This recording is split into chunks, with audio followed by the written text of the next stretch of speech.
जय मसीह की। हमारे चैनल डिवाइन वर्स इन हिंदी में स्वागत है। मेरे प्रिय भाई और बहन, आज का ये संदेश तुम्हारे पूरे परिवार के लिए एक सुबह की आत्मिक ढाल, एक सुबह की आशीष और एक सुबह की नई शुरुआत बनकर आए। क्योंकि बहुत से घरों में दिन की शुरुआत जल्दी जल्दी में हो जाती है। कोई स्कूल भाग रहा है, कोई नौकरी, कोई काम, कोई जिम्मेदारी, और इसी भागदौड़ में हम सबसे ज़रूरी बात भूल जाते हैं कि घर की नींव प्रार्थना है, परिवार की सुरक्षा प्रार्थना है और घर की शांति प्रार्थना है। और मैं तुम्हें बहुत सरल, बहुत गहरी और टेक्स्ट टू वॉइस के लिए बिल्कुल आसान भाषा में आज परिवार पर आशीष की 3 सुबह की प्रार्थनाएं दूंगा, जिन्हें तुम रोज सुबह बोलोगे तो तुम्हारे घर में वातावरण बदलेगा, मन का डर घटेगा, रिश्तों की कड़वाहट कम होगी और परमेश्वर की उपस्थिति का मीठा एहसास बढ़ेगा। और याद रखो, ये प्रार्थनाएं कोई जादू नहीं है, ये परमेश्वर के वचन पर आधारित विश्वास की प्रार्थनाएं हैं। और जब वचन के साथ विश्वास जुड़ जाता है तब परिणाम बदलते हैं, क्योंकि बाइबल कहती है कि विश्वास से हम परमेश्वर को प्रसन्न करते हैं। और जब हम सुबह सुबह अपने घर को प्रभु के हाथों में सौंपते हैं तो प्रभु दिन भर हमारी रखवाली करता है। अब मैं तुम्हें पहली प्रार्थना देता हूँ। ये प्रार्थना सुरक्षा और ढाल की प्रार्थना है, और इसे बोलते समय अपने घर का नाम, अपने बच्चों का नाम, पति या पत्नी का नाम, माता पिता का नाम, जो भी तुम्हारे साथ रहते हैं, सबको मन में याद करके बोलना, और बहुत सादगी से बोलना, जैसे तुम यीशु से बात कर रहे हो, क्योंकि वो सुनता है। प्रभु यीशु, आज की इस सुबह मैं अपने पूरे परिवार को तेरे सामने रखता हूँ। हमारे घर को, हमारे रिश्तों को, हमारे बाहर जाने और घर लौटने को, हमारे शरीर को, हमारे मन को, हमारे काम को, हमारे बच्चों की पढ़ाई को, हमारे फैसलों को और हमारे दिन की हर एक घड़ी को तेरे हाथों में सौंपता हूँ। प्रभु, तू हमारी रक्षा कर।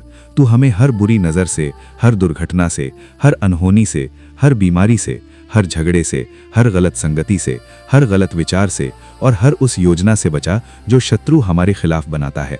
प्रभु, तेरे वचन में लिखा है भजन 9:1 पद 1 कि जो परम प्रधान के छाए हुए स्थान में रहता है वो सर्वशक्तिमान की छाया में बना रहेगा। इसलिए आज मैं अपने परिवार के लिए घोषणा करता हूँ कि हम तेरी छाया में रहेंगे, हम तेरी उपस्थिति में रहेंगे और कोई भी डर हमें नहीं हिलाएगा। प्रभु, भजन 9:1 पद 2 के अनुसार हम कहेंगे कि तू ही हमारा शरण स्थान और गढ़ है, हमारा परमेश्वर, हम तुझ पर भरोसा रखेंगे। प्रभु, भजन 121 पद 7 और भजन 121 पद 8 के अनुसार तू हमें सब बुराइयों से बचाएगा, तू हमारे प्राण की रक्षा करेगा, तू हमारे आने जाने की रक्षा करेगा, अब से लेकर सदा तक। प्रभु, यशाया 54 पद 17 के अनुसार जो कोई हथियार हमारे विरुद्ध बनेगा वो सफल नहीं होगा। इसलिए आज मैं हर नकारात्मक बात, हर बद्दुआ, हर डरावनी खबर, हर मन का आतंक और हर शत्रु की योजना को यीशु के नाम में असफल घोषित करता हूँ। प्रभु, यशाया 41 पद 10 के अनुसार तू कहता है, डर मत, क्योंकि मैं तेरे साथ हूँ। इसलिए आज मैं अपने घर में डर को जगह नहीं दूंगा, चिंता को जगह नहीं दूंगा, घबराहट को जगह नहीं दूंगा, क्योंकि मेरा प्रभु मेरे साथ है। प्रभु, हमारे बच्चों के ऊपर, हमारे जवानों के ऊपर, हमारे बुजुर्गों के ऊपर और हमारे घर की 4 दीवारों के ऊपर तू अपनी दिव्य रखवाली रख। जैसे निर्गमन 12 में तूने अपने लोगों के घरों को बचाया था, वैसे ही आज भी तू हमें बचाता है। प्रभु, मैं तेरे वचन के अनुसार अपने घर में शांति का वातावरण बोलता हूँ, मैं अपने घर में पवित्रता बोलता हूँ, मैं अपने घर में सुरक्षा बोलता हूँ और मैं अपने घर में तेरे स्वर्गदूतों की रखवाली की प्रार्थना करता हूँ। प्रभु, हम जहां भी जाएं, हमारे कदमों को सही दिशा दे। नीति वचन 3 पद 5 और नीति वचन 3 पद 6 के अनुसार हम पूरे मन से तुझ पर भरोसा रखें और तू हमारे मार्ग सीधे करे। प्रभु, आज के दिन हमारी जीभ की रखवाली कर, ताकि हम कड़वे शब्द न बोलें, हम जल्दी गुस्सा ना हों, हम अपमान न करें और हम अपने ही घर में अपने ही लोगों को चोट न पहुंचाएं। प्रभु, हमारे दिलों पर चौकीदार बैठा दे, ताकि कोई गलत विचार हमारे भीतर घर न कर ले। और प्रभु, हम आज के दिन तेरे नाम में ढके रहें, क्योंकि तेरे नाम में सामर्थ है, तेरे नाम में सुरक्षा है और तेरे नाम में विजय है। यीशु के नाम में, आमीन। मेरे प्रिय, ये पहली प्रार्थना रोज सुबह बोलोगे तो तुम्हारे घर के अंदर एक सुरक्षा का घेरा बनेगा। और अब मैं तुम्हें दूसरी प्रार्थना देता हूँ। ये प्रार्थना परिवार में प्रेम, एकता, सम्मान और रिश्तों की मिठास के लिए है, क्योंकि बहुत से घरों में असली लड़ाई बाहर की नहीं, घर के अंदर की होती है। शब्दों की लड़ाई, गलतफहमी की लड़ाई, शक की लड़ाई, तुलना की लड़ाई। और जब घर में प्रेम ठंडा होता है तो घर में शांति भी ठंडी हो जाती है। लेकिन यीशु प्रेम का राजा है और वो टूटे रिश्तों को जोड़ सकता है। इसलिए दूसरी प्रार्थना बहुत ध्यान से बोलना और बोलते समय ये विश्वास रखना कि प्रभु तुम्हारे घर में नया प्रेम उगाएगा। प्रभु यीशु, आज की इस सुबह मैं अपने घर के रिश्तों को तेरे चरणों में रखता हूँ। प्रभु, मेरे पति और पत्नी के बीच प्रेम बढ़ा, सम्मान बढ़ा, समझ बढ़े और एक दूसरे के लिए धैर्य बढ़े। प्रभु, हमारे बच्चों के दिलों को नम्र कर ताकि वे माता पिता का आदर करें, और माता पिता के दिलों को भी नम्र कर ताकि वे बच्चों को क्रोध न दिलाएं। जैसे इफिसियों 6 पद 1 और इफिसियों 6 पद 2 बच्चों को आज्ञा मानने और माता पिता का आदर करने की बात सिखाता है, और साथ ही इफिसियों 6 पद 4 पिता को सिखाता है कि बच्चों को क्रोध न दिलाओ। प्रभु, हमारे घर में गलतफहमी की दीवार टूट जाए और स्पष्टता का प्रकाश आए। प्रभु, मत्ती 5 पद 9 के अनुसार धन्य है वे जो मेल कराने वाले हैं। इसलिए आज मैं अपने घर में मेल कराने वाली आत्मा की प्रार्थना करता हूँ। प्रभु, कुलुस्सियों 3 पद 12 और कुलुस्सियों 3 पद 13 के अनुसार हमें करुणा, दया, नम्रता, धीरज पहनने दे और एक दूसरे को क्षमा करना सिखा, क्योंकि जब हम क्षमा नहीं करते तो शांति नहीं टिकती। प्रभु, 1 कुरिन्थियों 13 पद 4 से 1 कुरिन्थियों 13 पद 7 के अनुसार प्रेम धीरजवंत है, कृपालु है, डाह नहीं करता, घमंड नहीं करता, अपना ही भला नहीं चाहता, बुराई का हिसाब नहीं रखता। इसलिए प्रभु, हमारे घर में ऐसा प्रेम पैदा कर जो हिसाब न रखे, जो बार बार ताना न मारे, जो पुरानी बातों को बार बार न उछाले, जो चोट देकर खुश न हो बल्कि सच में एक दूसरे को संभाले। प्रभु, हमारे घर में शब्दों का स्तर बदल दे।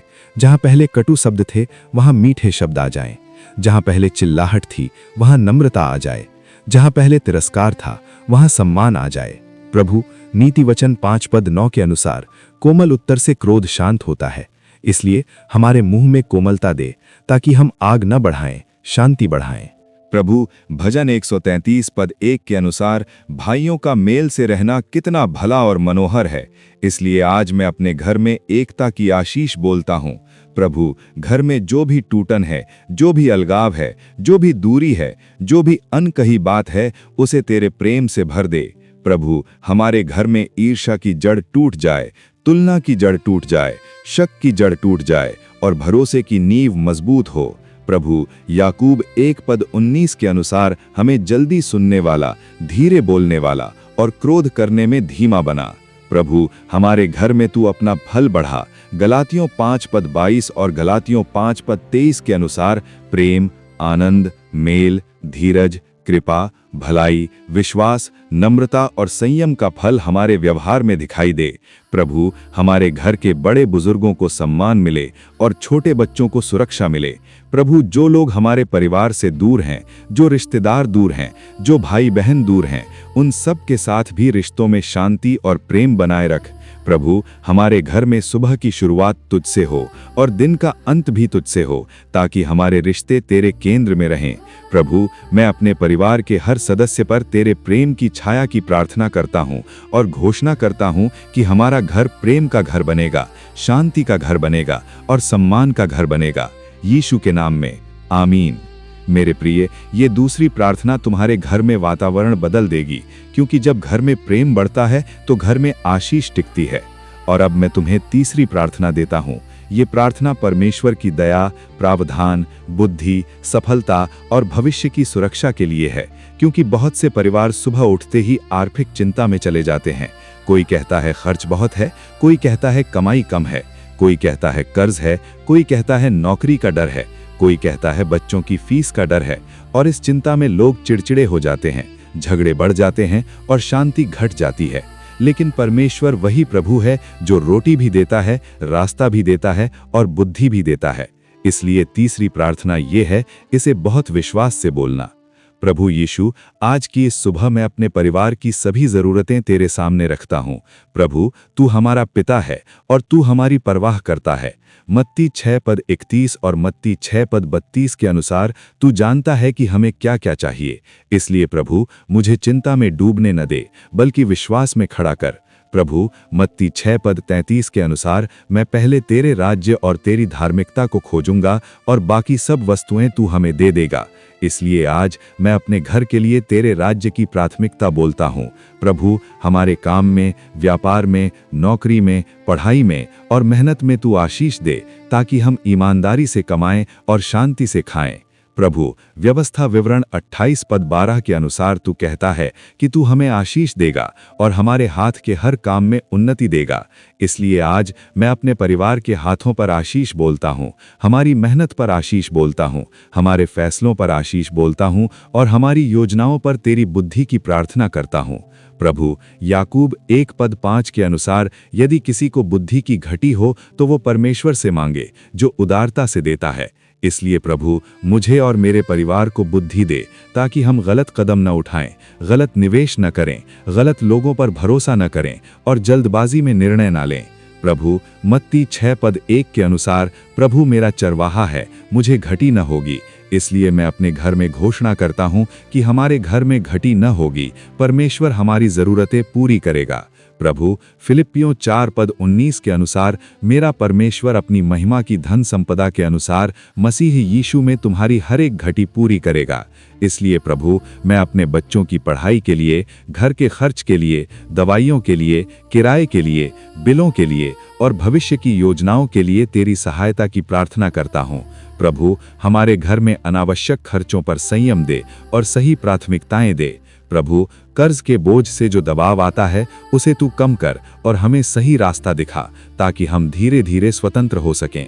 प्रभु, नीति वचन 10 पद 22 के अनुसार यहोवा की आशीष धनी बनाती है और उसके साथ कोई दुख नहीं मिलाता।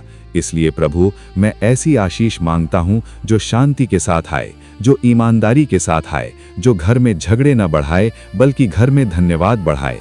प्रभु, हमारे बच्चों के भविष्य पर तू अपना हाथ रख, उन्हें सही दोस्त दे, सही सोच दे, सही अवसर दे और सही सुरक्षा दे। प्रभु, भजन 127 पद 1 के अनुसार यदि यहोवा घर न बनाए तो बनाने वालों का परिश्रम व्यर्थ है।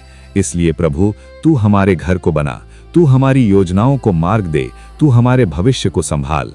प्रभु, हमारे परिवार में उद्धार और आत्मिक बढ़ोतरी की आग लगा ताकि हमारा घर सिर्फ पैसे से नहीं, तेरी उपस्थिति से समृद्ध हो। प्रभु, प्रेरितों के काम 16 पद 31 के अनुसार यीशु पर विश्वास कर तो तू और तेरा घराना उद्धार पाएगा। इसलिए प्रभु, मैं अपने पूरे घराने के लिए विश्वास की प्रार्थना करता हूँ। हमारे घर के हर सदस्य का दिल तेरी ओर झुके, हमारी आंखें तेरी ओर उठें और हमारा घर तुझे महिमा दे। प्रभु, हमारे घर में गवाही बढ़ा, हमारे घर में धन्यवाद बढ़ा, हमारे घर में आराधना बढ़ा और हमारे घर में तेरे वचन का मान बढ़ा। यीशु के नाम में आमीन। मेरे प्रिय, अब इन 3 प्रार्थनाओं को तुम एक साथ भी बोल सकते हो या समय कम हो तो संक्षेप में बोल सकते हो, लेकिन रोज बोलोगे, क्योंकि रोज सुबह एक नया युद्ध होता है, रोज सुबह नई जिम्मेदारी होती है, रोज सुबह नई परीक्षा होती है और रोज सुबह नई कृपा भी होती है। और जब तुम सुबह उठकर अपने घर के लिए प्रार्थना करते हो तो तुम अपने दिन की दिशा सही कर देते हो, तुम अपने बच्चों के मन में सुरक्षा की भावना भर देते हो, तुम अपने रिश्तों में मिठास का बीज बो देते हो और तुम अपने घर के ऊपर परमेश्वर की उपस्थिति को निमंत्रण दे देते हो। अब मैं तुम्हें बहुत सरल तरीके से ये भी सिखा दूं कि इन प्रार्थनाओं को बोलने का सबसे अच्छा समय क्या है। सुबह उठते ही जब मन सबसे पहले विचार पकड़ता है, उसी समय अगर तुम 2 मिनट भी प्रभु के साथ बिताओ तो तुम्हारा मन दिन भर के लिए मजबूत रहता है। तुम चाहो तो पानी पीते समय या नहाने से पहले या चाय बनाते समय या बच्चों को उठाते समय या घर के मंदिर वाले कोने में खड़े होकर कहीं भी बस दिल से बोलो। और अगर पूरा परिवार साथ बैठ सकता है तो ये सबसे बड़ी आशीष है, क्योंकि जब परिवार साथ मिलकर प्रार्थना करता है तो बच्चों को भी सीख मिलती है कि हमारा सहारा परमेश्वर है। तुम बच्चों को बहुत भारी शब्द मत सिखाओ, बस सरल वाक्य सिखाओ, जैसे यीशु आज हमारी रक्षा कर, यीशु हमारे घर में प्रेम दे, यीशु हमारी जरूरतें पूरी कर। और विश्वास करो, इस छोटी सी आदत से बच्चों का भविष्य भी सुरक्षित होता है। और मेरे प्रिय, मैं तुम्हें याद दिला दूं, घर पर आशीष का एक सबसे बड़ा रास्ता धन्यवाद है। इसलिए हर सुबह इन प्रार्थनाओं के बीच एक लाइन जरूर जोड़ो कि प्रभु धन्यवाद, तूने हमें आज की सुबह दी। क्योंकि जब धन्यवाद आता है तो शिकायत बाहर जाती है, जब धन्यवाद आता है तो तेरा मन हल्का होता है, और जब मन हल्का होता है तब तू परमेश्वर की आवाज भी साफ सुनता है। और अगर तुम्हारे घर में कोई बीमार है तो पहली प्रार्थना में चंगाई के लिए एक लाइन जोड़ो, जैसे प्रभु अपने घावों के द्वारा चंगाई दे, और यशाया 55 पद 5 की सच्चाई पर भरोसा रखो। अगर तुम्हारे घर में कोई परीक्षा दे रहा है तो तीसरी प्रार्थना में बुद्धि और याददाश्त के लिए बोलो, जैसे प्रभु मेरे बच्चे को समझ दे, ध्यान दे और आत्मविश्वास दे। और 2 तिमोथियु 1:7 की तरह ये विश्वास रखो कि परमेश्वर ने हमें डर का नहीं, सामर्थ और संयम का आत्मा दिया है। अगर तुम्हारे घर में झगड़ा बढ़ रहा है तो दूसरी प्रार्थना में क्षमा और नम्रता बढ़ाओ और मत्ती 6:14 और मत्ती 6:15 की सच्चाई याद रखो कि क्षमा एक आशीष का दरवाजा है। और मेरे प्रिय, मैं इस संदेश को एक मजबूत घोषणा के साथ समाप्त करना चाहता हूं, और तुम चाहो तो मेरे साथ बोल सकते हो, अपने दिल में बोल सकते हो कि आज की सुबह से मेरा घर परमेश्वर का घर है। मेरे घर में यीशु का नाम ऊंचा होगा, मेरे घर में प्रेम रहेगा, मेरे घर में सुरक्षा रहेगी, मेरे घर में प्रावधान रहेगा, मेरे घर में शांति रहेगी और मेरे घर में परमेश्वर की उपस्थिति बनी रहेगी। भजन 91:1 के अनुसार हम उसकी छाया में रहेंगे। भजन 133:1 के अनुसार हम एकता में रहेंगे। मत्ती 6:33 के अनुसार हम पहले परमेश्वर के राज्य को खोजेंगे और फिलिपियों 4:19 के अनुसार हमारी हर घटी पूरी होगी। हमारे बच्चों का भविष्य सुरक्षित है, हमारे रिश्ते मजबूत हैं, हमारे मन में शांति है और हमारा भरोसा यीशु पर है। यीशु के नाम में आमीन।